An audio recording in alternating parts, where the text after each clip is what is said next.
Good Saturday evening, everyone. Red Sox collector Dan McGraw here, doing a quick video about today's mail day. I also am going to do a video possibly right after this one. I may wait and do it tomorrow. I want to feature a set slash subset that I just recently picked up a bunch of cards for that I only had a couple of prior that I decided I want to make a run at the set.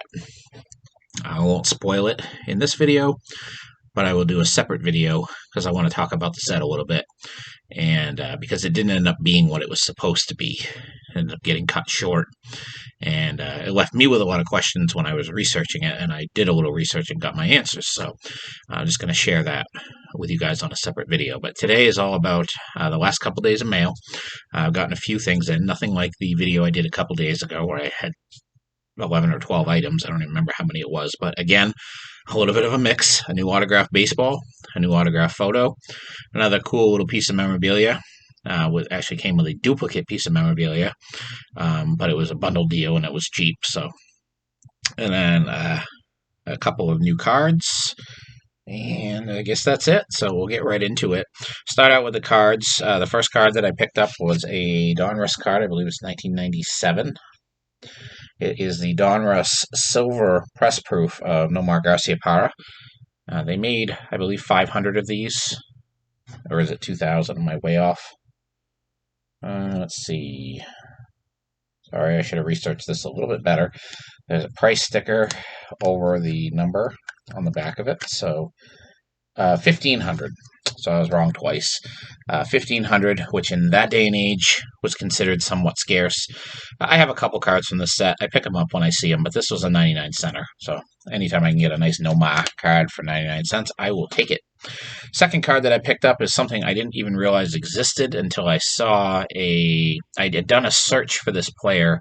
I believe it was on ComC, and I saw this card listed on there, and they were asking $6 or $7 for the card, and I didn't know it existed, but no way I was paying $6 or $7. So I went to eBay, started doing a search, and I found somebody selling a 5-card lot of miscellaneous players from that set, and included in that was the Dennis Boyd, Oil Can Boyd. It's from the 1987 Smokies set. Card number 2.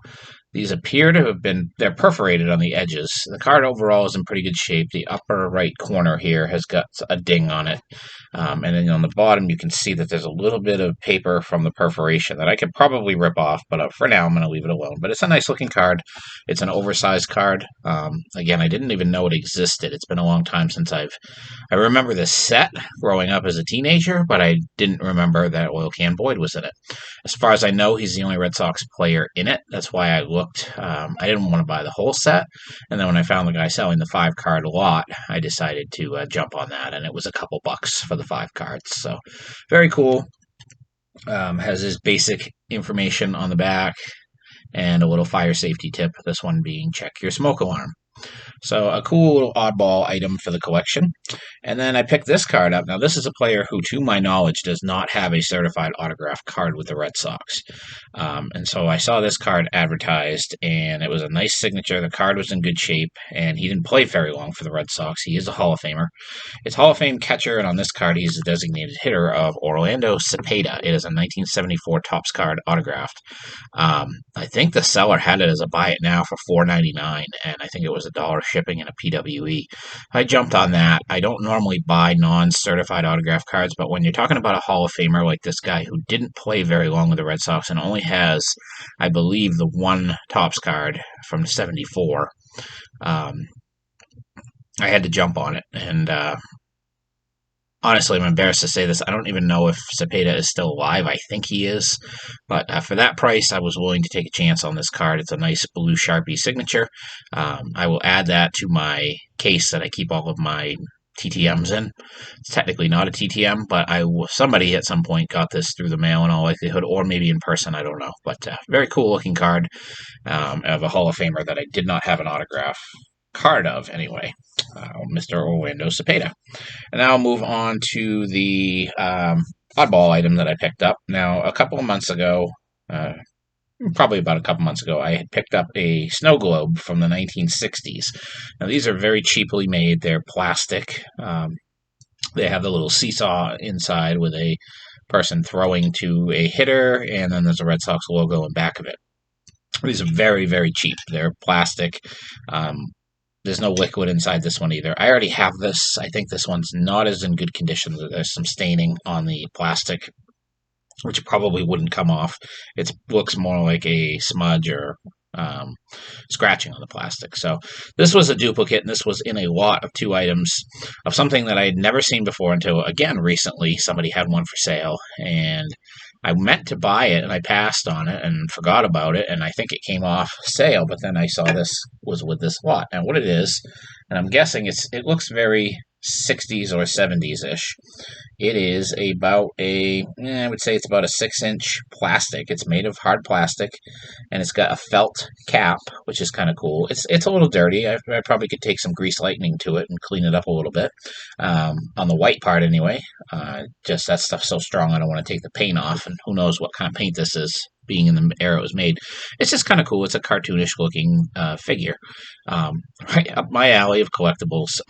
Just a cool little thing. I think it was $6 for the 2 items, and it was, I think, $4 or $5 for shipping. So I was all in on that. I was curious to see what it would look like. It's in pretty good condition. Like I said, it's got a little cleaning up that could be done, and maybe just soap and water might work on it, depending on what it is. So a cool little duo item of something I didn't have, and a cool duplicate item then maybe I can trade for something else. So, and now on to the autographs. My new autograph baseball is a old-timer Red Sox.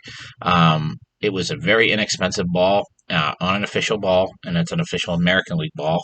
I tend to like the older players on official American League balls as opposed to Major League balls. I have a little bit more confidence that they're real, especially when they're not big names. And this one is of Gary Bell. Now, unfortunately, it's got some toning right on the first name, and the rest of the ball is actually pretty clean. You can tell it's a ball that's probably from the 80s or early 90s, so it's got a little bit of wear, but overall it's in nice condition. I think shipped this was like $11, which I'll do all day long for an autographed baseball, especially of an older player. So Gary Bell, autographed baseball, and I am rapidly closing in on 200. So I will be letting you know when I hit that number. And the last item is an autograph photo, and this is of a player who is more well-known probably in Red Sox history for something he did against the Red Sox as opposed to anything he did in a Red Sox uniform. And who I'm talking about is Mr. Edgar Renteria. Now this is, I don't know if this is a photo maybe. Yeah, it's photo file. It's a nice looking photo, nice big, bold, blue ink signature. Of course, Renteria was responsible for the making the last out in the 2004 World Series. He's famous for the grounder back to Folk, flip to Minkiewicz, and the curse is broken. So Renteria was a free agent after that World Series and decided to join us, and definitely did not perform like he did on other teams for us. It was a very short relationship. They ended up trading him, I think, to Atlanta a year later, and he just never performed like they hoped he would. But he is probably, in my mind, when I hear the name Edgar Renteria, I think of the last out of the 2004 World Series. But it's a nice signature, and again, a new 8x10. I've been picking up a lot of them lately, and this one is in really nice shape and a big, bold signature. So I will be adding that to the binder. And that is it. That is the last couple of days of mail. Nothing overly great, but again, some nice additions to my collection. And thank you very much for your support, your continued viewership, and I hope that everybody is being safe out there. I know in Maine that the COVID numbers have been rising and rising and rising, and they've started to level off a little bit and gone back down a little bit. The vaccines are out. I actually am on the next list of people who can get vaccines as a postal worker, an essential employee, if you will. So I will be getting that when it comes out to protect myself and my family and my coworkers. So that is my video for today. Thank you very much for watching, and as always, take care.